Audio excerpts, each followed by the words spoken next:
কদমনি আঞ্চলিক যুৱক সংঘৰ সৌজন্যত 3দিনীয়া কাৰ্যসূচীৰে সদৌ অসম ভিত্তিত প্ৰাইজমণি ক্ৰিকেট প্ৰতিযোগিতাৰ আয়োজন কৰা হৈছে কদমনি আঞ্চলিক খেলপথাৰত।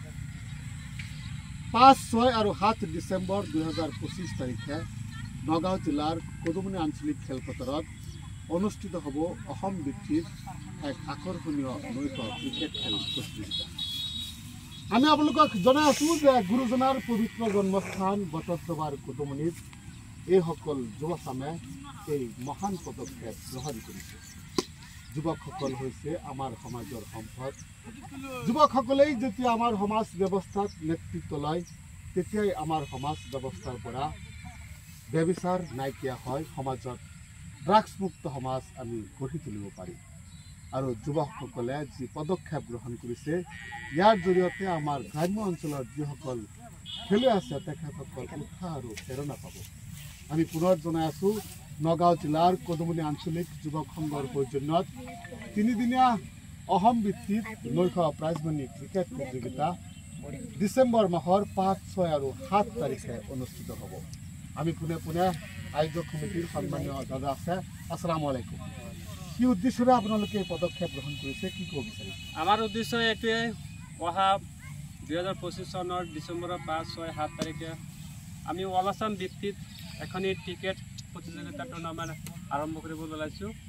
যিহেতু আমাৰ সমাজ যিকোনো কাম কৰিবলৈ হ'লে সমাজ যদি একত্ৰিত হৈ থাকোঁ আমি যিকোনো কাম ছাকচেছফুলি হ'ব পাৰিম। আৰু আমাৰ সমাজৰ যিমান অবৈধ কাম কাজ আছে তাৰ লগত আমি যদি সমাজ জড়িত নহওঁ তেতিয়া আমি যিকোনো কাম অবৈধ কাম ইয়াক আমি নাইকিয়া কৰিব নোৱাৰিম। গতিকে আমি আমাৰ কদমনি যুৱ সংঘৰ সৌজন্যত আমি এখনি প্ৰতিযোগিতা আৰম্ভ কৰিব ওলাইছোঁ। সেয়া আমাৰ এক গৌৰৱান্বিত অৱস্থা, যিহেতু পবিত্ৰ গুৰুজনৰ জন্মস্থানৰ কাষতে আমাৰ কদমনি আঞ্চলিক খেলপথাৰ হয়। আমি খেলৰ জৰিয়তে আমি যাতে সবেই একেলগে হৈ মিলি পেলাই যিকোনো কাম কাজ কৰিব পাৰে তাৰে আমি এটা উদাহৰণস্বৰূপ দেখাবলৈ আমি উপস্থিত হৈছোঁ ইয়াত। মোৰ সৈতে ৰাজা কুলদা আছে, কেইটা দলে ইয়াত অংশগ্ৰহণ কৰিব, কিবা যোগাযোগ কৰিছে নেকি আপোনালোকৰ সৈতে? হয়, ইতিমধ্যে আমাৰ লগত কেইবাটাও দলে যোগাযোগ কৰিছে। অসমৰ বিভিন্ন প্ৰান্তৰ পৰা টেনিছ ক্ৰিকেটাৰ দলক আমাৰ লগত যোগাযোগ কৰিছে। প্ৰথম পুৰস্কাৰ 16টা দলে আপোনাৰ হেৰি কৰিব, যোগদান কৰিব। প্ৰথম পুৰস্কাৰ কিমান ৰাখিছে আপোনালোকে?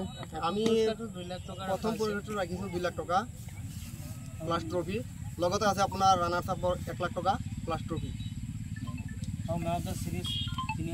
আমি আপোনালোকক জনাই আছো যে নগাঁও জিলাৰ গুৰুজনাৰ পবিত্ৰ জন্মস্থান বটদ্ৰৱাৰ, পবিত্ৰ বটদ্ৰৱাৰ কদমনি আঞ্চলিক যুৱক সংঘৰ সৌজন্যত অহা 5, 6 আৰু 7 ডিচেম্বৰ তাৰিখে কদমনি আঞ্চলিক খেলপথাৰত অনুষ্ঠিত হ'ব নৈশ ক্ৰিকেট খেল প্ৰতিযোগিতা। আৰু অতিশয় গুৰুত্বপূৰ্ণ কথা যে আমাৰ প্ৰাণৰ শিল্পী হিয়াৰামথু জুবিন গাৰ্গ দেৱৰ শ্ৰদ্ধাঞ্জলি অনুষ্ঠানেৰে এই খেল শুভ উদ্বোধন কৰিব আয়োজক সমিতিয়ে। আমি এই প্ৰতিবেদনৰ জৰিয়তে আমি ফোন নম্বৰ মুকলি কৰি দিম। যদি কোনো সদায় ক্ৰিকেট প্ৰেমী বা কোনো ক্ৰিকেট দলে যদি যোগাযোগ কৰিব বিচাৰে আপোনালোকে পোনপটীয়াকৈ আয়োজক সমিতিৰ সৈতে আপোনালোকে যোগাযোগ কৰিব। ধন্যবাদ।